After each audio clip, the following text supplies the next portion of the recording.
ein Motorrad kaufen, das mir noch nicht gehört und mit dem nach Hause fahren. So sieht aktuell mein Plan aus. Du wirst dich mit Sicherheit fragen, wer ich bin. Ich bin Markus, komme aus dem schönen Südtirol, bin 26 Jahre alt und bin gelernter Karosseriespengler. Hab mein Leben lang mit Autos und Motorrädern zu tun gehabt und nun möchte ich in meinem Leben eine kleine Abänderung machen. Da ich in meiner Vergangenheit sehr viel mit meinem Motorrad unterwegs war und gleichzeitig auch viele Reiseerfahrungen machen durfte, wie zum Beispiel in Sizilien Offroad fahren mit einer Tenere, zuvor keine Offroad-Erfahrung gehabt. Ja, ich habe in Sizilien Offroad fahren gelernt. Ich bin kein Profi, aber ich würde mal sagen, ich kann mich auf Situationen gut anpassen. War mit meinem Motorrad in Kroatien, hier in Italien, in allen Regionen in Südtirol unterwegs und diese Erfahrungen haben mich für diese Reise inspiriert. Mein Plan ist es, in Thailand ein Motorrad kaufen, mit diesem über den Landweg nach Italien zurückfahren.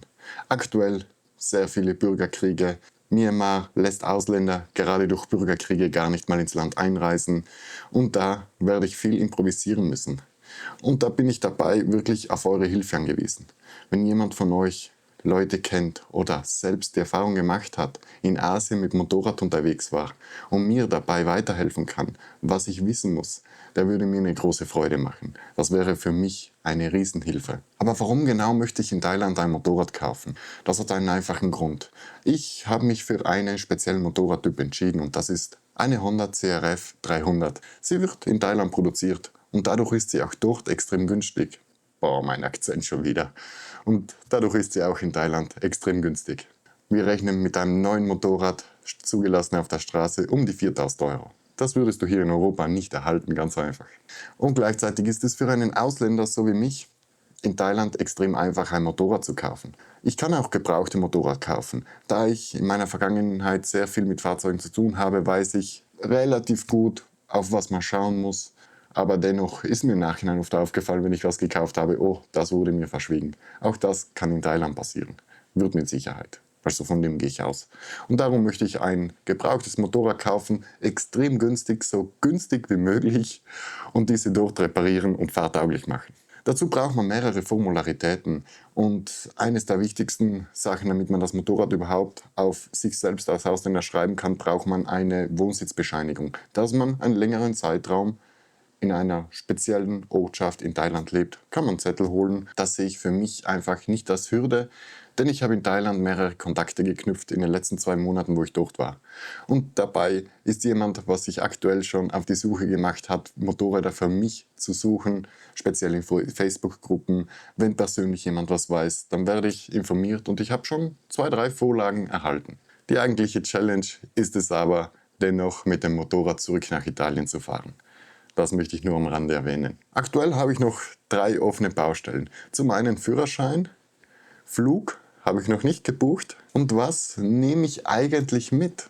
Also reisetechnisch. Ich besitze für Motorräder so gesehen das ganze Werkzeug, Schutzausrüstung, Reckless-System, was man auf jedes Motorrad draufklatschen kann. Aber was nehme ich offiziell mit? Was ist danach nicht eine Last und wird dann hinten gelassen? Wenn du dabei weißt, oder Erfahrung gemacht hast, was du mitnehmen wirst, so eine Packliste, dann würde es mich freuen, wenn du sie mit mir teilen würdest, denn dann habe ich schon mal einen Taser, einen Anhaltspunkt. Mit dem Flug habe ich gerade kleine Probleme, kann ich nicht buchen, da meine Kreditkarte gesperrt ist, da ich in den letzten Wochen ein Opfer von einem Scam geworden bin. Naja, ich habe mein Revolut-Konto einfach eingefroren und aktuell läuft da ein Prozess. Wie lange das dauert, weiß ich nicht, aber auf diese Karte bin ich zwingend angewiesen im Ausland, um überhaupt finanziell mich irgendwo ein bisschen absichern können, also Geld abheben. Mit dem italienischen Führerschein, den ich besitze, komme ich im Ausland außerhalb Europa einfach nicht weit. Der wird da nicht anerkannt. Man braucht einen internationalen Führerschein. Beim internationalen Führerschein gibt es 2 verschiedene Typen. Einer ist nur für ein Jahr, der andere ist für 3 Jahre. Welcher für mich der richtige ist, das finden wir noch heraus. Durch das Kartensperren von meiner Seite aus, durch den Scam, habe ich aktuell nicht die Möglichkeit, einen Flug zu buchen. Beziehungsweise ich könnte es mit einer anderen Karte machen, aber diese Karte brauche ich halt dringend. Und somit habe ich mir gedacht, ich lasse zuerst diese Situation abkühlen, möchte diese Sachen alle klären und dann mit reinem Gewissen starten, dass ich finanziell keine Probleme bekommen in Zukunft. Ich glaube, das ist verständlich. Der Flug wird erst gebucht, sobald dieser Betrug aufgeklärt ist. Wenn wir schon dabei sind, dann kann ich auch mal über Gefühle reden. Du merkst es gerade, ich bin angespannt, aber das ist nicht, weil ich einfach in die Kamera rede. Das ist für mich ganz normal. Es ist mehr, da ich was anspreche, was in Zukunft passiert, was ich vorhabe und ich mir nicht ganz sicher bin, ob es das Richtige ist. Bezüglich Bürgerkriege weltweit. Wie weit ich komme, ob ich scheitere. Denn ich bin ein Freund, wenn ich was behaupte, dann möchte ich das zu 100% umsetzen. Und da sind wir gerade auf diesem Punkt. Das verursacht in mir die größte Anspannung. Kurz mal entspannen. In den letzten 2 Monate war ich ja in Thailand. Ich habe dort gelebt, bin ins lokale Leben eingetaucht und habe viele neue Bekanntschaften gemacht. Habe wirklich Gefallen für das Land gefunden. Und da ich vor einem halben Jahr schon die Reise nach Afrika geplant habe, die durch ein paar Schicksalsschläge hier in Italien einfach ins Wasser gefallen ist und ich auch mein aktuelles Motorrad verkaufen musste, hat sich alles geändert. Ich habe einen Tenere World Raid besessen. Ist mein Traummotorrad. Also das Motorrad hat alles, was man haben muss. Wenig Elektronik, wenig was kaputt gehen kann und der Motor ist einfach einer der resistentesten auf dem Markt. Aber warum habe ich sie verkauft? Das möchte ich Ihnen nicht vorenthalten. Ich habe Steuern und Steuervorauszahlungen, ich muss durchführen und dabei habe ich mich ein bisschen verkalkuliert. Beziehungsweise das Geld, was ich für meine Steuervorauszahlung zur Seite gelegt habe, habe ich auf meinem Revolut-Konto angelegt. Und dieses Revolut-Konto ist aktuell gesperrt.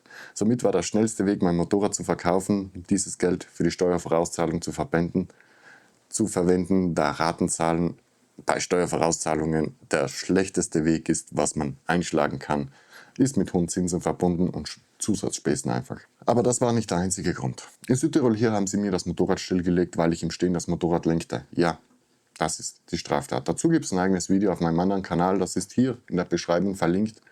Kannst du dir gerne anschauen, um einfach Klarheit ins Ganze zu bekommen.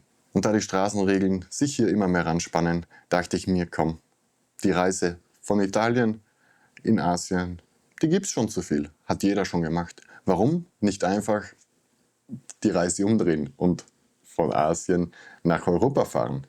Wie sich das alles abläuft mit dem Motorrad dann, sobald man auf europäischem Festland ist, weiß ich noch nicht genau. Ich habe mich ein bisschen informiert. Wenn du mehr weißt, wie nur das Internet ausspuckt, denn das ist immer so eine Sache. Ich habe am liebsten persönliche Meinungen, persönliche Erfahrungen, denn viele Sachen, die du so findest, stimmen einfach nicht. Das habe ich gemerkt, als ich mich über Thailand informiert habe. Ich habe, als ich Thailand verlassen habe, eine komplett andere Einstellung gehabt, als ich eingereist bin. Dieser Kanal, wie du siehst, ist ganz frisch. Wir sind eine Community von 52 Abonnenten, teilweise von meinem alten Kanal rübergesprungen. Ich würde mich sehr freuen, wenn du ein Abo da lässt, um nichts mehr zu verpassen, und in Zukunft kommen wöchentlich Videos darüber, wie ich dahin fahre. Ich möchte das, wie der Name schon sagt, Raw Mind, so authentisch und ehrlich wie möglich rüberbringen. Ohne lange Faxen und Geschichten, Realität, das in der heutigen Welt einfach ein bisschen zu kurz kommt. Ich hoffe, dir hat das Video gefallen und der erste Eindruck war nicht ganz so schlecht, wie ich es mir gerade denke. Und wir sehen uns in meinem nächsten Video.